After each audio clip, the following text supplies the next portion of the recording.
صدیوں پرانے اس درد کو، جس کو مختلف ناموں سے پکارا جاتا ہے، کبھی شیاٹکا، کبھی ارک النساء، کبھی کمر کا درد، کبھی کوئی مختلف نام دیتا ہے، اس درد کی جو بنیادی وجوہات ہیں اس میں سے چند وجوہات میں ایک بڑی وجہ آپ کے ڈسک کا مسئلہ ہے۔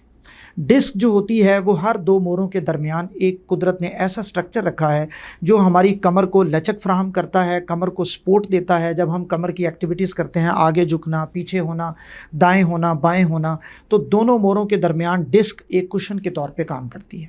اب ڈسک کا جو سٹرکچر ہے وہ ایسا ہوتا ہے کہ اس کے سینٹر میں پانی ہوتا ہے اور باہر سے حصہ سخت ہوتا ہے۔